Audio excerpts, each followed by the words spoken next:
CNBC is out with our 11th annual Disruptor 50 list, where we highlight private companies chasing some of the market's biggest opportunities. Let's take a look at number 25 today. Zipline. Sounds fun, but it's not what you're thinking. The logistics company just recorded its 600,000th autonomous delivery last week, and it's on track to hit 1 million deliveries by year end. They got their start making critical medical deliveries in Rwanda, but have since branched out into various sectors, including food, retail, and transportation. Joining us with more is Zipline CEO Keller Renato Clifton. Keller, congratulations. Welcome. Thanks for having me. Where are you making these deliveries? Is this right here in the U.S.? You've already made 600,000 of them?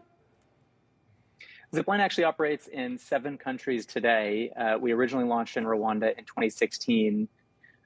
We started focusing on healthcare logistics, delivering crucial things like blood transfusions, vaccines, infusions, transfusions. But as you mentioned, today we've also expanded into quick commerce in partnership with Walmart in the U.S. and then also food. I can understand where the utility would be in the case of medicines and medical products and so forth. I wonder how you jump the bridge to commercial uses and whether the devices, some of which I see there, are most useful in less densely populated areas. And I guess the question then is, what is the use case in an urban area like New York City or Chicago or D.C. or even a suburban area? Yeah, those are excellent questions. So, first of all, all of the healthcare deliveries we do are commercial. Most of Zipline's distribution centers today are actually gross margin profitable. We started with healthcare products because there's an incredibly high need, there's a high willingness to pay, and it was easier to get regulatory permission. Zipline works with civil aviation authorities in each of the 7 countries where we operate. When it comes to rural, suburban, and urban, the vehicle you see behind me that we've been operating, this kind of a platform which we've been operating for the last 7 years, was really designed to serve enterprise use cases, healthcare use cases, and serve rural areas.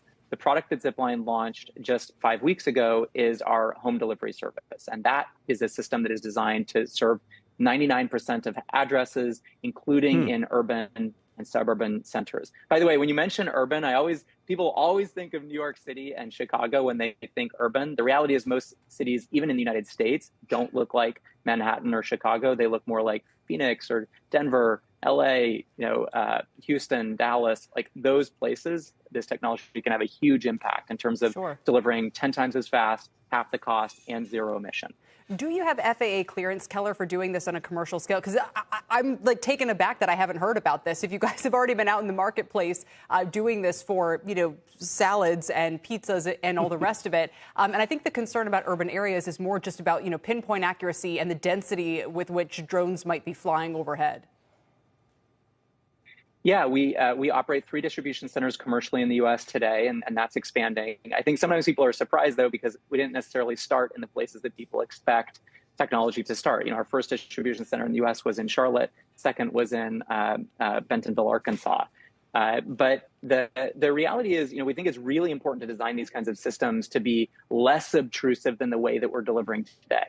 There will be 4 billion instant deliveries made in the U.S. just this year, and we're using a 3,000 to 4,000 pound gas combustion vehicle driven by a human to deliver something to your home that weighs on average 5 pounds. That's really expensive. It's loud. It creates pollution, and it's surprisingly slow. And so we actually think it's inevitable that this is going to shift towards systems that are quiet, less obtrusive, and actually good for the environment, right? Like zero emission. And we can do that while making them 10 times as fast. It's fascinating. Fascinating stuff. Congratulations again. Yeah, Keller, thank you. Keller Renato Clifton joining us from Zipline.